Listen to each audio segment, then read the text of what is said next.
It's the Sports Peninsula podcast coming up. We're looking back at the Detroit Lions 2025 NFL draft class. We'll discuss each pick and what the Lions did overall in Green Bay to improve their chances to try and get to the Super Bowl for the first time in team history. We'll also touch on the draft overall and give our thoughts on some of the surprising slides some prospects took. We'll also discuss some of the possible position battles we may see at Allen Park this July when training camp opens and more. Now, here's your Sports Peninsula team. Welcome, everybody, to the Sports Peninsula podcast. My name is Dave Drzezinski Drew. I'm joined by Coach Andy Shield. We're going to be talking about the Detroit Lions draft class from 2025 that happened just a week ago. Coach, how you doing? It does kind of feel like New Year's Day, which is kind of that the holidays are over feeling. Because, like it's a week past Christmas, which was day one of the NFL draft. And, now we're 51 weeks away or so. It might be, 50 or 52 weeks away from the next draft cycle, which, we don't just live for the draft anymore, Drew. We've got a fine football team here these days. Yeah. And we're also fantasy football players, so we partake in the league and we know what the goings are on or anyway. But it's so much fun, and we invest a lot of time in the winter towards this. And hey, I'm happy. I'm happy with what we did, and you even enlightened me to our last pick that we were just discussing before we started to record. Really, I think past drafts we were in the climb, and we had all these early picks, and we struck rich with so many good players in regards to JMO and Jahmyr Gibbs and Hutch and Brian Branch and Sam Laporta, and and the list can go on. Yeah. And even last year, adding a guy that really is going to be I think a mainstay within our offensive line. We'll talk about a little bit more in regards to where he fits in with the current guards that we selected, and Christian Mahogany, who really showed his wares. And we know Terrion Arnold is going to get better, and we're going to see more of Ennis Rakestraw. And it's this draft, I think, was a meat and potatoes type draft. Drew, what are your thoughts on what we did and all in all? I think that's a good way to describe it. It was a more of a meat and potatoes type draft. You need it. You got to have it. I don't think they made a splash at all in terms of the guys. They took some good players, and we're going to talk about them. But I don't think they did raise some eyebrows. But what I did like to see, and because he's earned this, Brad Holmes I'm talking about, a lot of the pundits wrote, some of the moves, they gave up a lot, but who are we to question Holmes and Campbell? And I agree. Who are we to question those guys? You just named off a shitload of names right there, Coach, that are damn good football players. And there were people that complained and cried about Gibbs and Campbell and Laporta in particular. They're not doing that now. And they're wearing their jerseys. They weren't exactly. So, and that's cool. I mean, that's great. But at this point, I think, certainly when the national media is even doing that, a lot of the fans are too. I mean, there's always going to be, you can't please everybody, but most of the fans, I think, are trusting in Brad Holmes and Dan Campbell, what they're doing there, and with rightfully so, right? This is the best stretch of Lions football we've seen in our lifetime, and we're a lot older than a lot of the fans. We're in our 50s now, so we've seen more heartburn and heartbreak than a lot of the fans have, and I trust in what Holmes is doing, no question. But before we jump into kind of going in deep with the Lions did, let's talk about the draft as a whole, Coach. The big story in the whole draft was Shedeur Sanders. I mean, he was projected to be a first-round pick. We had him going in round one. There were 3 or 4 teams that seemed very likely to take him, and yet not only does he slide out of the day one, he doesn't go to round 5, and he goes to Cleveland, who already drafted Dillon Gabriel ahead of him. Your thoughts on Shedeur Sanders and why he slid that significantly far? Well, I just think that they look at the value of paying that roster slot towards the player that Shedeur is. And it is a guy that, we featured and we talked about, but there is no wow factor to Shedeur's game. It's very managerial. And if you really look at his body of work, does he possess the arm strength and accuracy and strength to just be a kind of a a game managing, semi-mobile and mobile quarterback? No. Does he do anything with his feet that advances the ball downfield on third downs because of any lack of a capability with his arm? The answer is no. The answer is he's a very average quarterback that has only played for his father, that has grown up with very, very perceived little adversity. Mm-hmm. And whatever adversity he is faced, it's basically been met with eye rolls. And this is the type of player they saw. He skipped out on certain things and tanked interviews and performances because he didn't want to play for those teams. And that's probably he's being advised by his father to do so. Well, we're playing their game. And the teams played that game back.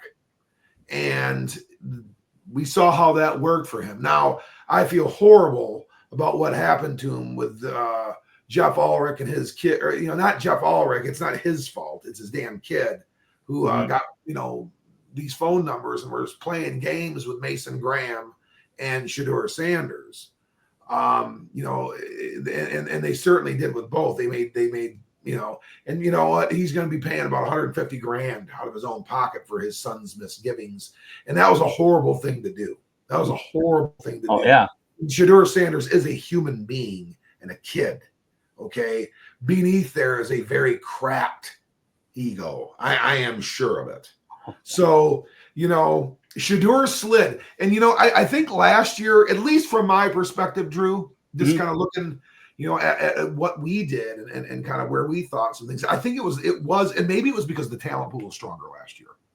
And maybe it was because there was just a stronger talent pool last year. We were more predictive and exactly where guys went. If you looked at our rankings, they almost cascaded that way. Where this year it was a little bit more of an adrenaline line, a little bit more of a telegraph, an up and down line, which was kind of unique for that. So I mean, it was relative. Yes, we saw the runs on receivers. We saw that there's the the top edge guys came off the board quick. Yeah. The top O linemen were coming off the board quick. So I mean, we as far as the Lions pick went, a lot of the guys there was a player there that we had really, really liked. But you know what? Looking into it more, there is a shoulder issue, and we really needed to get a guy that's going to be able to not get hurt. Because if there's one thing that we learned, you can go 15-3 with basically third string players if you have the right culture. And we want healthy guys. So. Hey, it was great. I think there was a lot of fine players and there's a lot of intriguing picks and a lot of intriguing cities. And we made a couple of double moves as well too, which is kind of interesting at receiver and guard. Mm-hmm. Yeah, definitely. I was surprised they went to receiver route twice, and certainly we'll talk about that. Not opposed to it. It's like I said, who am I to question Brad Holmes? I'm not going to. But I definitely, there was rationale behind everything they did. It was I surprised, but now I'll tell you what, like we had Imawari going there to the Lions in round 1, and we were very specific. We said, we don't think they're going to re-sign Kirby Joseph. Well, then lo and behold, a week before the draft, they did. And it's like, well, that's cool. I'm like, I'm honest, I've never been happier to be wrong. It's like, oh, cool. No offense to Imawari, but we've got a guy. Kirby Joseph's a great player. He's going to be there for 4 more years. So that's cool. They were able to go in another direction, and you've got the safeties you want. Now you can look somewhere else, and that's what they end up doing. What your thoughts on that, Coach? Yeah, and we talked about a lot of different things, and really, I guess maybe a lot of the tea leaves did kind of show. We probably were always leaning towards the defensive line. It just there was going to be more prospects there that are befitting of that slot. Than the old linemen that went ahead, and that just and some of it were just ahead of us. It does sound like we were real active in trying to make trades on day 2, not so much in day 1. So we were going to take what we were going to get at 28, and honestly, we picked the right position. I mean, yes, Nick Emenrari is available. However, we do have a safety plan, and we exhibited that, like you said, case in point, about 24 to 48 hours prior to the draft with the Kirby Joseph's extension.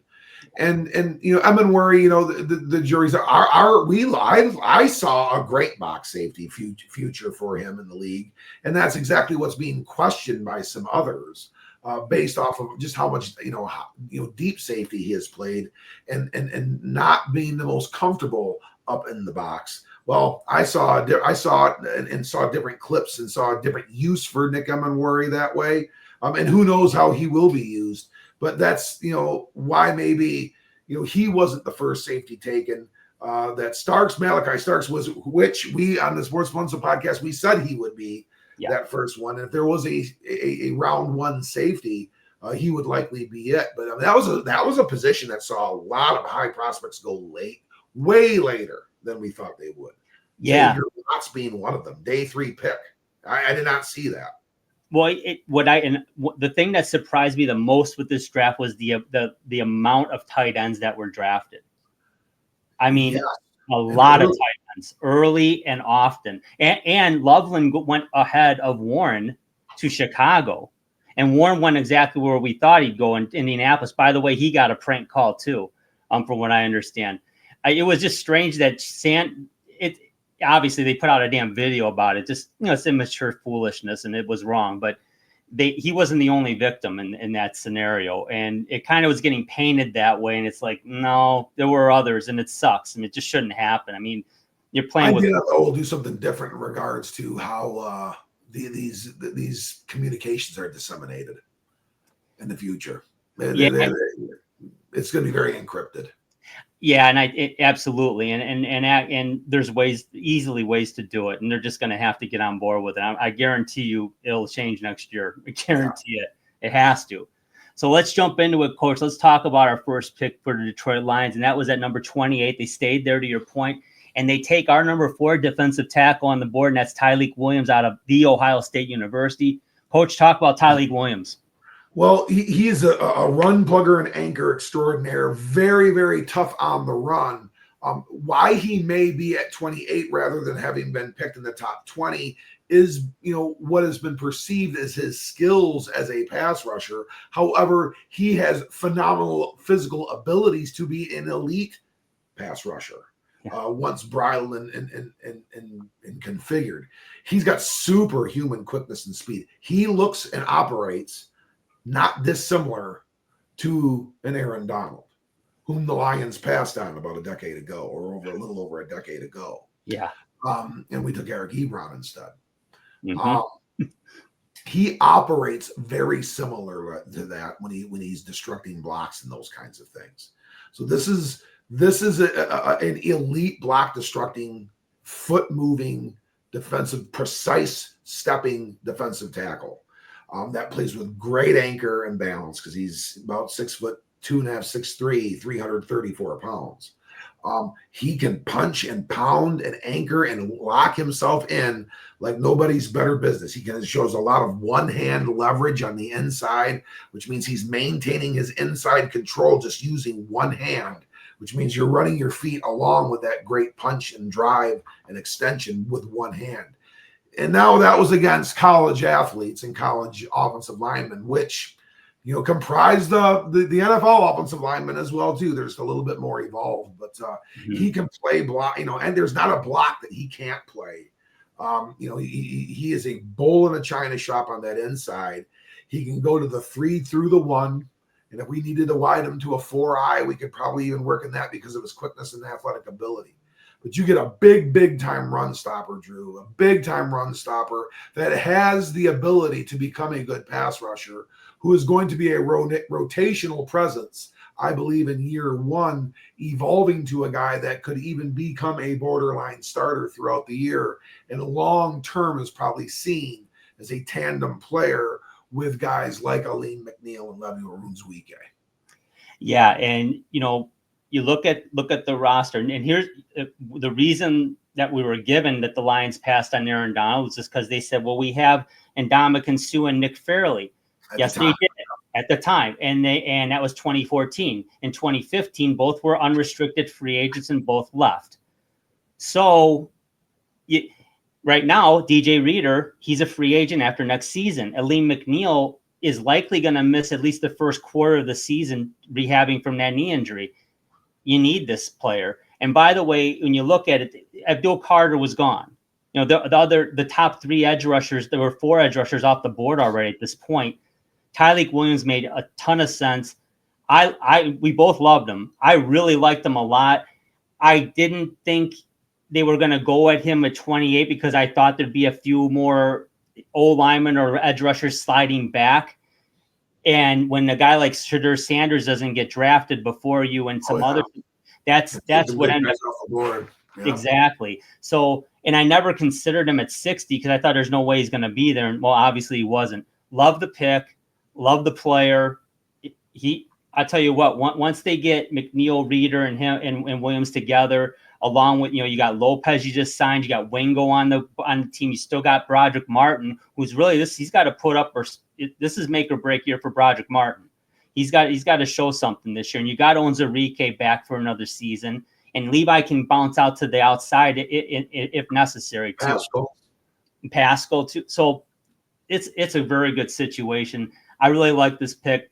I think the fans are going to really, really grow to appreciate Tyleik Williams very quickly. And much like they embrace Snacks, they're going to embrace this guy too. Here's another guy they're going to embrace, Coach, because Kevin Zeitler left by a free agency. So there is an opening on that line at right guard. Now, they could have plugged in Graham Glasgow.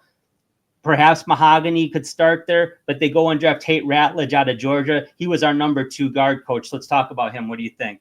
Yeah, and this is, we talk about position versatility, but let's make no mistake, this is the right guard of the future, maybe as of today. And if we had a starter, if we drafted a starter, Drew, this might be the starter that we drafted out of this draft.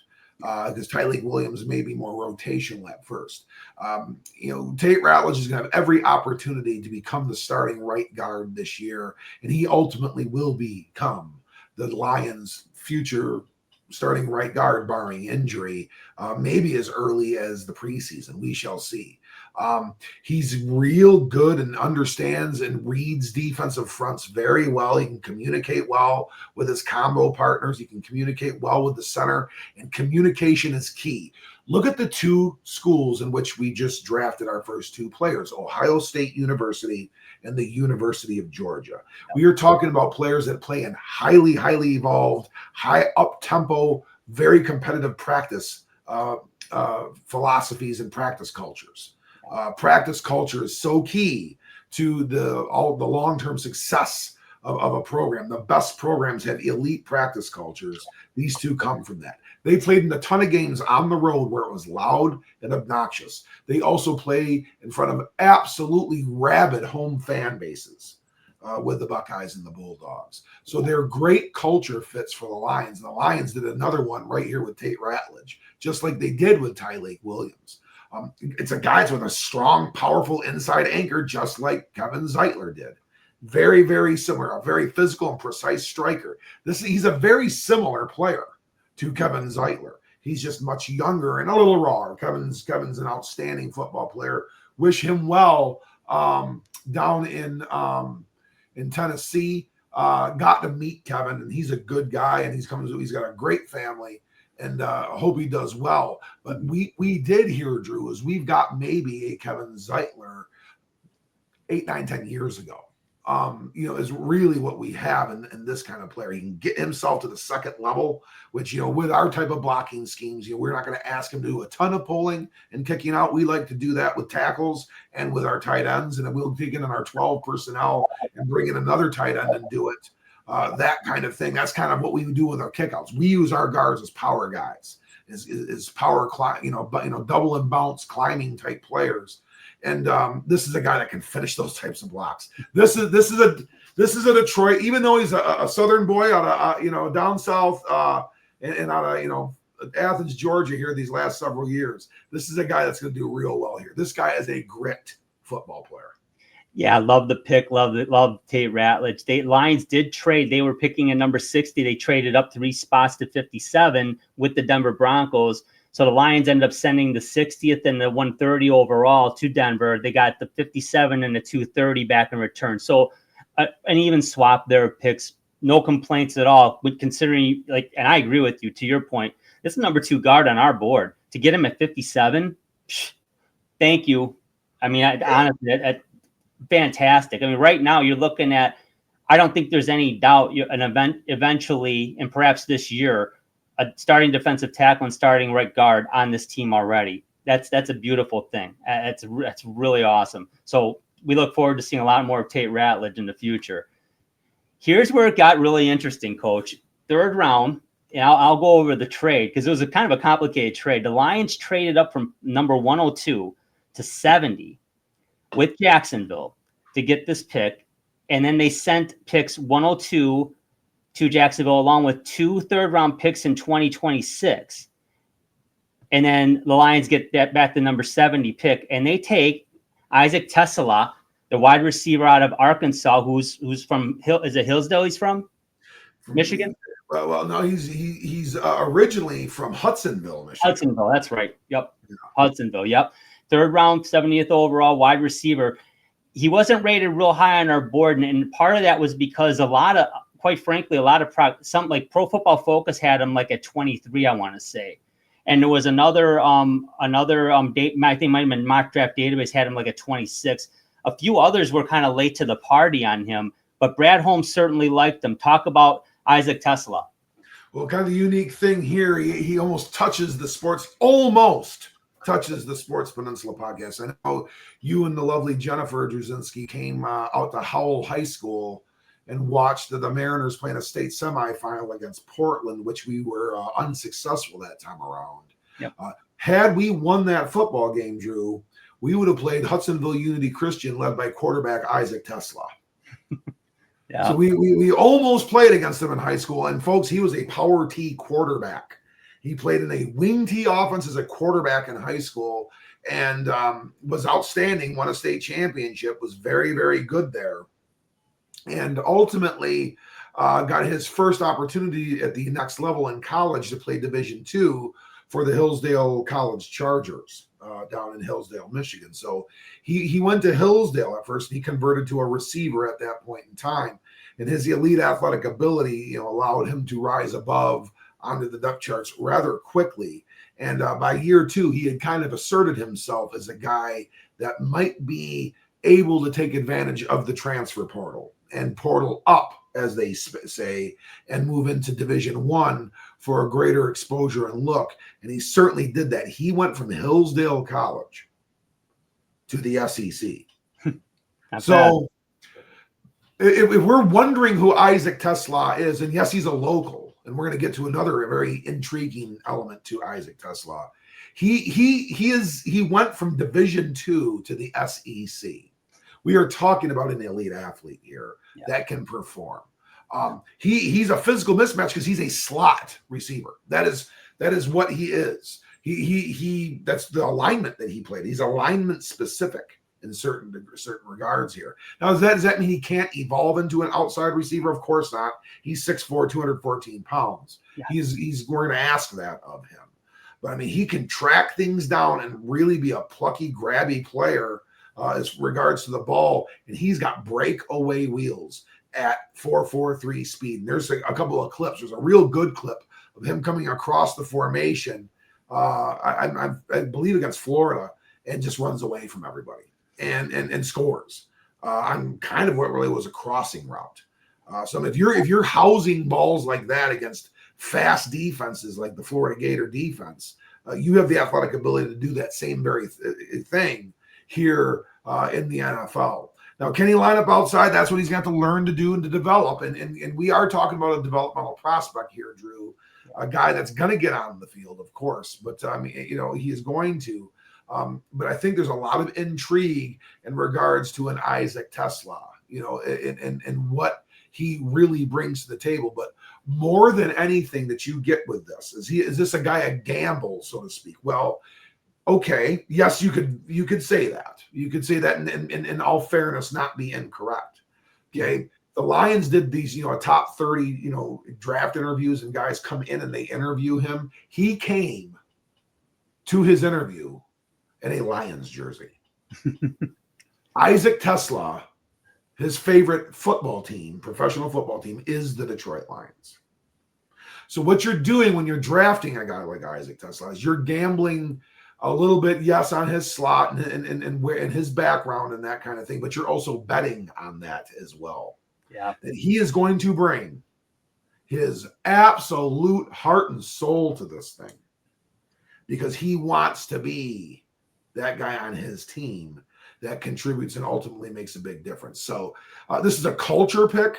This is a physical dominance pick. The big, huge slot receiver like this. This is going to allow us to do some different things as well within some formations that I think John Morton may want to use too. So, I mean, this is another inside type receiver that can really help space things out in a lot of different ways for a lot of different people.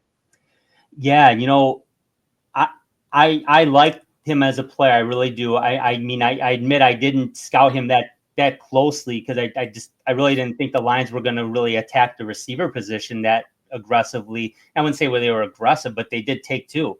And we'll talk about the second one shortly here. But at the same time, I'm not going to question Holmes. Now, of course, you always worry about giving up draft capital because, quite frankly, this team's been built on draft capital. This team's been built through the draft. Unlike past Lions teams, which was, draft, but also a lot of free agency signings too. But that never really materialized. So me as a fan, I kind of cringe when they move up a little bit just because I love that draft capital. But I like him as a player a lot. I watched a lot of tape afterwards, and I was like, damn, he's got some speed. I mean, and the size is there. I fully expect him to compete with Tim Patrick and Khalif Raymond for getting on the field for that third receiver spot. Now, I don't think he'll get it right away, but you certainly want to see, and I certainly want to see him out there when there's a four receiver set, something like that. I want to see him on the field. That'll come in time, but I think I love the athleticism, and you can't teach 6'4". You can't coach it or teach it. It's there. And the last kid from the Midwest that wound up at the University of Arkansas that we drafted is a kid by the name of Frank Ragnow. He's been a pretty solid player, I'd say, all in all for us. Don't you think, Drew? He's been pretty good. Yeah, last I checked, he's been pretty good. So, yeah, I'm not questioning the pick at all. Again, if anyone's going to find a diamond in the rough, it's Brad Holmes. So, looking forward to some really good things from Isaac TeSlaa in the future here. Let's talk about our next pick, Coach. And now I'm going to talk about, this was another trade up here. The Lions traded up from 196 to 171 with the New England Patriots. They sent New England pick 182 and 228 in return for getting 171. And they get Miles Frazier out of LSU, another guard. Coach, talk about Miles Frazier. He was number 7 on our board. Yeah, we according to the Sports Monthly podcast rating system, which you work so hard on and we try to cultivate this year together, we got the 2nd and 7th guards in this draft and from the Detroit Lions. Yeah. So it's obviously a position that we definitely are looking to fortify here. And you got Big Miles Frazier. Frazier is a player that came from Florida International, where he was a freshman All-American, and came here and came into Baton Rouge around 360 pounds. He came in very, very big. They kind of toned him down a little bit. But this is a big, wide kid, 6'5", 335. He's got, Tyler Booker type size. Mm-hmm. Very, very durable player. He's not gotten banged up very much, which I think that's a good thing to bring up. He does not have an injury bug to him a little bit. If there was one thing about Christian Mahogany, he had some of those things and some of those concerns. And he came into the draft process last year sick, okay? And that was a struggle for him. And, and he's fine now. However, with Miles Frazier, you've got that, true slant 6 engine guy that just keeps on going and going and going and going and going and does not take the ding. Another great run blocker with some position versatility, with the ability to play both guards and play a little bit of right tackle as well. This is a guy that gets movement. Okay, he's another great combo partner. You want to work alongside of Miles Frazier. It's Brian Kelly. Is a fairly calibrated offense. It's not it's a very fine-tuned thing, and it's put some pressure on interior linemen to make calls and to climb and to do different things. And he did that very well there because he was a 3-year starter once he got to Baton Rouge when he transferred in from Florida International. Another guy that's strike and engage and maintain his inside control very well. He played against a lot of high-level competition and did very, very well with it. Miles Frazier does seem like a guy that's extremely suited. And I almost wonder, what we are doing here because, we had a third-day pick. We drafted 2 guards last year, too. Mm-hmm. One of which I think is now becoming a tackle, and then Giovanni Manu. Yeah. He's going to be some sort of combo player, too. And then on day 3, we drafted, very similar. We drafted on day 3 again, Christian Mahogany, who wound up starting at the end of the year and had some great grades and really appears to maybe be the left guard of the future, where Tate Ratledge might be the right guard of the future. And then you have a Miles Frazier as the swing guard of the future, as a guy that could also bump Mahogany and create competition to where they could do all sorts of things. So where does that leave Graham Glasgow? Graham Glasgow is a guy that can also snap the football. So at the very least, he could be the 4th guard and our backup center in a heck of a kind of mentoring phase of his career, and a guy that is counted on, certainly, but is becoming more of a depth piece because we really saw the kind of playability Graham Glasgow struggled towards the end. And our offense wasn't quite the same as maybe it was at times during the Ben Johnson era and Ben Johnson's 2024 season either, because maybe we were lagging a little bit at that guard position. So we've really fortified that with some young, big blockers, Drew. And I'm excited for Miles Frazier. I'm not quite sure what his role will be. How about you? What do you see? Yeah, I don't think he's in. I mean, he'll get an opportunity to earn a starting job. I don't think he'll get it. Certainly not year 1. It's going to be, you got Glasgow, like you said, Mahogany and Ratledge. In a perfect world, you'd want to see Mahogany and Ratledge starting with Glasgow as that first man up. If either one of those, I think that's how it's going to be. Yeah. And by the end of the year, we'll see. But yeah, I think you're right. And then, but Colby Sorsdahl needs to show something in camp. He's got to show something in camp. I'll be honest with you, I feel a lot more comfortable with Iosika than Sorsdahl. Iosika's played well when he's needed to at left guard. And tackle, yeah. He's a left side guy. Yeah. So Colby Sorsdahl is going to have to earn a spot on this roster this year. He's a 5th round pick from a couple seasons ago out of William and Mary, I believe. Correct. And so, he's had opportunities to play as well, and it didn't go quite as well for him as it did for Iosika. We certainly know Glasgow can. I mean, if you told me Graham Glasgow starting at either guard position, I'm like, okay, cool. I'm happy about that. But he is on the last year of his deal, and he is 34 years old. So next season, the road almost. Yeah, so it makes a lot of sense that the Lions doubled up on guard this year, and at the caliber of guard that they got in Ratledge and Miles Frazier. Yeah, really liking the pick. Frazier's great value in the 5th round. Great value in the 5th round. Ratledge is outstanding value in the 2nd round, considering really he has 1st round talent. Very excited about those picks, no doubt. It's going to be fun to watch them develop and evolve. And let's not forget about Gio Manu either. We can throw. That's another offensive lineman that's going to be involved. Yeah, there. And Skip's there too. So you figure the net. Skip's on a 1-year deal. You would like to see Manu take that after the season eventually. Obviously you'd want to see that, but I think they have maybe higher hopes for Manu than that. So we'll see. It's going to be an interesting camp. Now the Lions go into 6th round. They got pick 196 in one of the deals. I'm looking back here with New England, and they end up getting Ahmed Hassanin out of Boise State, their edge rusher. They get the edge rusher. Now he was not high on our board. We didn't do a lot of scouting on him. He's kind of been under the radar a little bit, but the Lions take him in the 6th round. Coach, there's a lot to like on. I think he's the first draft pick ever. It's that was born out of Egypt. because he's Correct. from Cairo. First Egyptian ever drafted. Yep. So that's pretty awesome. I mean, certainly for him and anyone from Egypt that's a fan. But talk about him. Yeah, well, this is yet another player that played in the college football playoff this past year. Yeah. We've now talked about 3 of them, and we're going to talk about some more yet. And the other 2 guys played at Arkansas and at LSU, were the other 2 that didn't play in the college playoff. So Ahmed Hassanin is a high caliber player out of Boise State University, which is yet another great football power at the college level. They're in the group of 5, but they probably are the best overall group of 5 team out there. And he made a ton of plays behind the line of scrimmage with the Boise State Broncos. 32 tackles for loss, 22 sacks the last 2 seasons.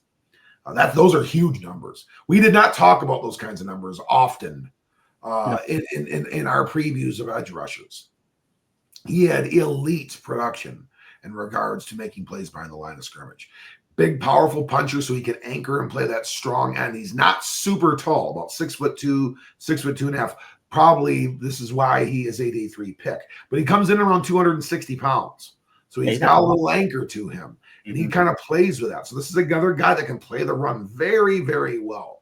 And he is absolutely relentless after in pursuit there. To call him a grit player is one thing, but to call him an absolute machine in there, he's all wrong for a lot of blockers. I mean, he just doesn't stop moving. And and every play is like his last. Every play is like his last. He is an emotional time bomb, bridled and controlled into a disciplined football player, the type of player you want playing defense for you. And he's got that kind of pop and twitch that comes off the ball like that. And he does get after it. He ran a 4.7 740 as an edge. That's among the higher ones. There's some that, okay, Abdul Carter is a little faster, and maybe some other guys are too, but they're also not 6'2", 260 pounds. This is a guy that can really play the strong end if you want to get into kind of the high school 5-man front type of thinking process. That he can play that old school Mean Joe Green, Ed Jones, Deacon Jones type defensive end. He can be that type of guy, which allows maybe like a Hutch to be able to come freer and play wider and to be able to do different things. He bench pressed 225 27 times. Everything you see about this guy shows that he's got great work ethic. He's got a warrior's mentality, Drew. Ahmed Hassanin is an intriguing prospect, and I wouldn't be surprised at all if he becomes a fan favorite here in the next couple of years. Yeah, he already is in my book. Hassanin, I saw the clip of him getting the call from Campbell, and through tears, he's telling him, "I am willing to die on the field for you, Coach." Coach Shield, I would think if you heard that from one of your players, that might elicit tears of joy from you too. That's maybe in a younger era, the tears, but that is certainly what you like to hear. That's for sure. Yeah, no doubt about it. Just with that motor and that drive and that desire to win, it's that'll compensate for a lot of other things that maybe you're lacking or whatever. Like you said, he's 6'2", he's not 6'5". I get it. Yeah, those are the 2 big things he's lacking. There's size and length. Outside of that, what you mentioned says it all. He's a nice player, and I think they got really, really good value here in the 6th round, late in the 6th round. So, Marcus Davenport's re-signed, but we know. When he plays, he's good. He doesn't play much. But the Lions didn't take a huge risk in signing him that 1-year contract. It's not like they're paying Marcus Davenport $50 million this year, folks. So you can relax. Like you said, there's still Pascal there. Now there's Hassanin. There's Onwuzurike can play in the end. Do they have an Aiden Hutchinson?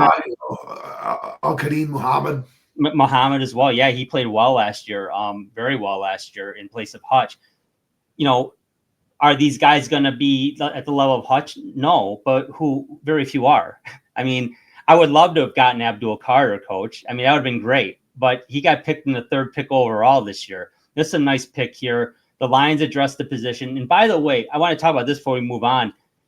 And because we openly were questioning this amongst ourselves, with our our other partners, Uper Brad and Detroit's Finest, Justin Merrick, when we were talking, do we think there's another plan here at edge? And it seems like Zadarius Smith's still out there. So he's still there. It's a possibility. They haven't, and they've even said, we've talked to him. That's all they're saying. They've kept in touch. Do you think that that's a possibility still? Oh yeah, I mean I think they signed his nephew as an undrafted free agent out of Syracuse. Mm-hmm. So yeah, I do think there's a possibility that he could wind up back here. Certainly. Do we need to bring him back here? That'll be ultimately what we need to determine. Is what we have on this roster going to be what we are able to roll with? Hey, listen, guys. I mean, you can't have everything you want when you have multiple needs, and you're also drafting in a position that you haven't really drafted in too often and is pretty deep. And a lot of those players were coming off the board in between your picks. I mean, we have other things to address, and our board, went different ways. Does that mean that we still value the edge position as a position of need? We do. I think we do. That being said, was it addressed with Hassanin? It sure was. And it was also addressed with players that barely played last year because they got hurt. So, Pat O'Connor's another guy that we need to talk about as a defensive lineman that's still on this football team that I think will make it and contribute. So, I mean, hey, are we going to continue to look for, are we looking at an edge rusher next year in the draft? We might be, and we probably will be, but I mean, this is how this one worked out. So to say that we didn't address it, I think Ahmad Hassanin is going to prove that is a false statement. Yeah, I like it. I like that pick, and I do like that they do have options still to add if they need to, if they want to. You would like to think this time next year we're not talking about the edge position because Hassanin is somehow locked in that spot and life is good, right? So let's see what happens. But Coach, let's talk about the next pick, because this pick 230 was part of that initial trade in the second round with Jacksonville to move up to get Ratledge. So Brad Holmes went back to Athens again and got a safety out of Georgia, Dan Jackson, with pick number 230. Talk about Dan Jackson. Yeah, this is a player that is a grit definition here. This is a true culture pick. This is a Dan Campbell type pick. This is a Dan Campbell type profile player. Walked on to the University of Georgia. And I'll say, well, that must mean he wasn't very good. They don't just take everybody. He still had the opportunity to make that football team. So he's a very, very good football player that had opportunities, probably much like Isaac Tesla did, at least like at a Hillsdale College or somewhere thereabouts. Dan Jackson walked on to the University of Georgia and became an absolute special teams stalwart during his time there. Phenomenal career as a special teams player, and started at safety his senior campaign and was a third-team All-SEC football player. He's very no-nonsense, very direct guy, doesn't really enjoy talking media too much, doesn't spend a whole lot of time with his social media profile. He does his thing out there, and he is very, very good at it. He played 6 years, and he was a national champion over at, the University of Georgia. So we have actually 4 players that have won national championships at the college level playing here. So we have guys that know what it takes to be a winner at the highest level in college, which usually transitions to a great culture. So he's got very good speed. He can run. Obviously he's not going to get to this level if he can't. And he's a very physical football player. Likes contact, induces contact, initiates contact. Is really comes up on the run like nobody's better business. This is a guy that hurts out there as a football player. I mean, you sting when you get a little taste of him. And he is going to be a special teams contributor. Drew, I didn't question the pick at all. I just saw these 7th round picks as guys, and I'm just kind of scraping through the roster a little bit as guys that are going to be, these might be safe players that are good guys that come from real good football programs and understand winning football, that they're going to be able to put pocket and get on the special or on the practice squad, at the end of August here, and kind of fortify with that kind of group, and then maybe that will wind up being the case. But Drew, my taste kind of changed with Dan Jackson. I see a guy that's going to be on the 53 man and do some special teams work this year. What about you? Yeah, no question about it. I to me, it's a win when you're talking about a 7th round pick who's going to contribute right away, and he will on special teams. And quite frankly, I get it. You take a look at the at an NFL rosters, and you want to see your picks getting reps. Well, they've got Kirby Joseph and Brian Branch back there. That's not he's not gonna bump either one of them out. But I tell you what, they did lose Jalen Reeves-Maybin, who was their special teams captain. You need a guy like Dan Jackson out there who in a pinch is going to be able to play for you, but on special teams, he's going to absolutely be a concern out there without question. So I really like the pick. They did need a 4th safety. They have it. So I like that it shores up that group, and it also made the special teams a lot better. So to me, he's already at the floor unless something stupid happens, which I'm not anticipating. And then after that, let's see where it goes. But I like Dan Jackson. I think it's a nice pick, good culture pick too, like you said, Coach.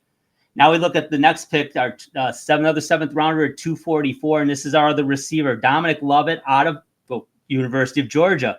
Coach, talk about him. He was he was pretty low on our wide receiver board, but I'll tell you what, looking at his I was looking at NFL.com even before we recorded here. They actually rate him as somebody who could eventually be a starter in the NFL.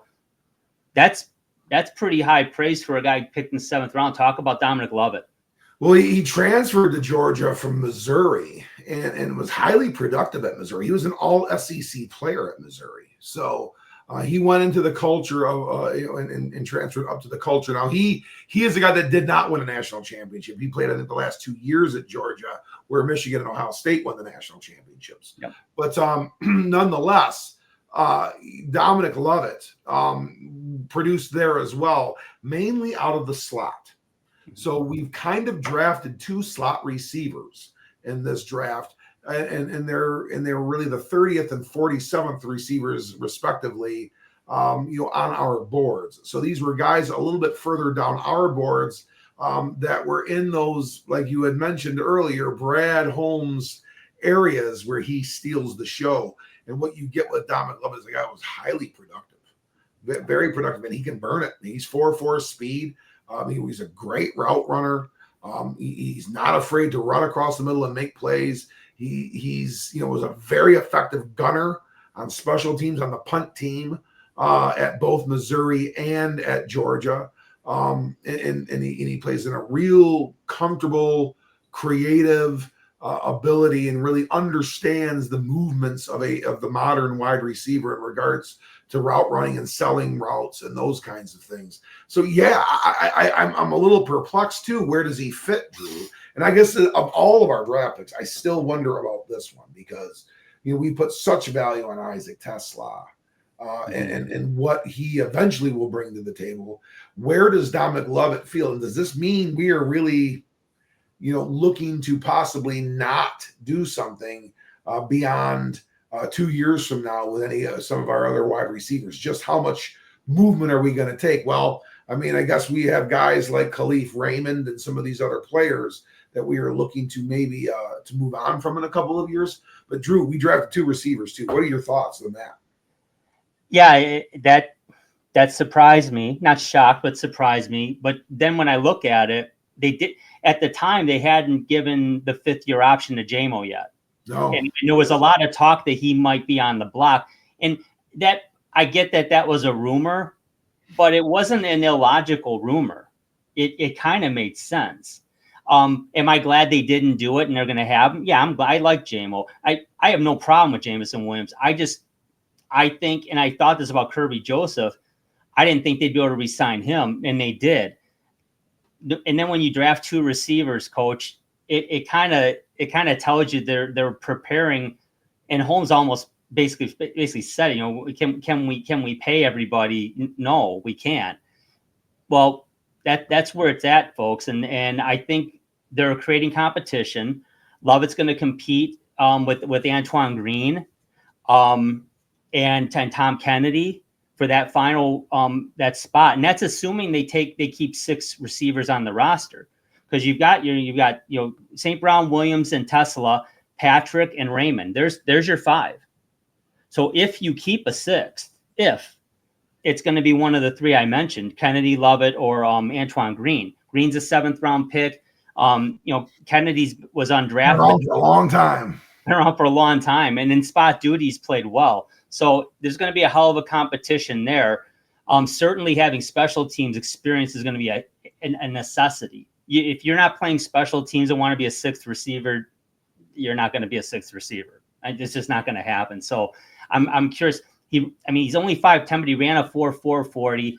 He's got good range, though. I watched some of his tape. He can jump. He's got good range for his size. I would just say it's not like he's got exceptional length, but he makes plays. And he impressed at the combine. So I like him. I'm not enamored with the pick per se, but it's fine. I mean, the Lions are deep. I mean, you like you said earlier, you don't get to be 15-2 with the amount of injuries they had on the defensive side of the football. I mean, San Francisco had the identical situation on the offensive side of the ball, and they finished out of the playoffs. Understandable. I mean, when you lose Ayuk and McCaffrey, I mean, and that's going to kill you. Well, the Lions lost a lot. I'm not going to get into it, but they were able to keep. Next man up was there, but then if that guy went down, well, now you're struggling. And they still had the season they had. They're a deep, deep football team, so they had the luxury of being able to fortify a position group that maybe they just wanted a little more competition at. And let's face it, assuming they can't re-sign Williams after he does become a free agent, which will be after the 2026 season now, who do they have that guy on the roster? Is it going to be a Tesla, or do they need to look elsewhere? Or does the cap go up enough where they can afford Jamo? Who knows? But they bought themselves that extra year with the 5th-year option, so I do like that. Yeah, me too. Mm-hmm. So me too. It does kind of put their pecking order to it, so to speak. But I do look forward to seeing what the kid can do. If the kid's getting open all preseason long and making plays, and we do get a little extra. When we with playing in the Hall of Fame game this year, yeah, he'll get a little extra time to really show his wares. He's going to play a lot in that game. So, if he's just getting open nonstop and making all sorts of catches out there, we've got a good problem on our hands. Absolutely. Overall, I guess I agree with you. It was a meat and potatoes draft. I give it a solid B. It wasn't. They didn't get spectacular skill position names, things like that, but they got great value everywhere. They did trade to get, trade some draft capital to get there. So that's where, there's a little hesitation, but I didn't see anyone really bag on the draft at all. I saw grades anywhere from A- to C+ was the lowest that I personally saw. Most of it was in the B range. Pretty much the NFC North. I liked what the Bears did with their draft. As a fan, I don't, but I got to say it like it is. I mean, with their offseason and their draft shit, I mean, they're going to be a handful. The Vikings helped themselves in the draft and in free agency. The Packers helped themselves in the draft. It's going to be a hell of a division. It's going to be one hell of a division this year. And man, I mean, you had a 15-2 team and a 14-3 team in Minnesota coming back in that, and then you've got another playoff team in Green Bay, and now you've got the Bears team that you could argue very easily that they've improved the most in the division. It's going to be a hell of a season. Your thoughts on the NFC North overall? Yeah, I still have us as the number one. Mm-hmm. I still have us as the number one. I think there's going to be growing pains in the Twin Cities. You now have essentially a rookie quarterback taking the helm there, or at least it looks like JJ is going to get the opportunity to lead the pack there. Yeah. And there are some transitions going on defense there. They're not going for it. We're not going 15-2, and the Vikings are certainly not going 14-3. The Chicago Bears are very much due to show some significant improvement here with what they've done in regards to their coaching and how they're fortifying things over there. They're going to get better. Are they going to be an NFC Central contender next year? I think there's a possibility that they could feel that way through the middle portion of the season. However, I think they still have a little ways to go. Green Bay has been right there, kind of in, I guess, our shadow the last couple of years. Yeah. But has also performed pretty well. Now they were also dinged up last year, and they didn't respond quite the same as the Detroit Lions did to those injuries. That being said, they have some interesting pieces, and they just drafted a big hotshot wide receiver that they're all fired up about in Matthew Golden. So, yeah, as they should be. So, do I feel like we're in a very competitive division that could have multiple or more than 2 playoff teams in it? I do. We did last year. Yep. And do I feel like we are in a division that a team could be maybe as good as 10-7 and be in last place? I do. Yeah. So this is a very, very competitive division. We play the Bears, the Pack, and the Vikings twice, and that in of itself is going to prepare you for the playoffs, just playing in those types of teams, and why we need to be deep, because there are going to be players that are just a little bit more on, and they're going to be counted on from week to week than others. And we drafted a lot of those type of guys that can be that kind of player. Yeah, I agree with you. And I was watching the Ozzie and Keats podcast when Coach Campbell was on there, and he said it was a great episode. I recommend. It's a great podcast. But he said, we have a tough schedule and we got to play a lot of teams, but guess what? They got to play us. And it's like, exactly. Yeah. They're playing a lot of tough teams, but guess what? The Lions are an absolute bitch to play against. I guarantee no one's looking forward to that. So, the Lions are the hunted, certainly, they've won the division now 2 years in a row, and which is awesome. Looking to three-peat there, but certainly their aspirations are a little further down the road, more like Super Bowl. So, it is and that's a great situation. We haven't had those kind of conversations since the mid-90s, being realistic. So this is exciting for Lions football. Trust me, we didn't see this before ever, not in our lifetime. So this is going to be fun. It's going to be a good year. It's not going to go 15-2. You're right, Coach. And, but you certainly hope we won't have the rash of injuries that took place last year. The odds are you won't. I mean, because you like to think that's an anomaly, what happened last year. Oh, you that banged up? Yeah. And, I'm not worried about Hutch being ready. I mean, significant injury, but a clean break, that heals well. And by all accounts, he's healing well. This isn't a knee or an ankle or a shoulder, something that could degenerate and is going to be a problem for the long haul. This should be done and over with once camp starts. So that's a good thing. A little concerned about McNeil. I'm sure he'll be ready to go when he's ready to go. You hope sooner than later. But lots to look forward to. Can't wait for camp. They did cancel the mini camp because of the Hall of Fame game. So that's kind of the trade-off there. But that's okay. I mean, you want to play against other teams and get reps against other players. So, always helpful. So we'll see how that works out. But Coach, any final thoughts about the draft before we wrap it up? No, hey, they drafted high caliber players from very big winning culture programs, teams that have won national championships, been to college playoff, highly competitive players that played on the big stage and in big games and in big programs that do things a lot like the Detroit Lions. So they did very, very well. They knew exactly what they were getting with these players. Yeah. The winning pedigree. And I like that they're drafting guys that are they play hard. And they want to be here. They want to be here. Yes, exactly. So I was excited about last year. I'm just excited about this year. High hopes for this team this year, Coach. Looking forward to covering it all season long. So thanks everybody for watching. Thanks for subscribing. Don't forget to hit the like button on the video. And don't forget to catch us on the ESEN network every Sunday night at 7 p.m. on the Roku channel. So for Coach Andy Schill, I'm Drew. Thank you everybody for watching. We appreciate your support, and we will talk to you next week. This has been the Sports Peninsula Podcast. Thank you for watching, and don't forget to subscribe to our channel. Follow us on YouTube so you don't miss an episode at the Sports Peninsula Podcast. You can also follow us on Twitter X. Just look for @SportsP Podcast and follow us to keep up on sports around the great state of Michigan and beyond. You can also catch our show every Saturday night at 7 p.m. on the ESEN Network channel as part of Roku. When you want to hear all about sports in the great state of Michigan, there is only one, Sports Peninsula Podcast.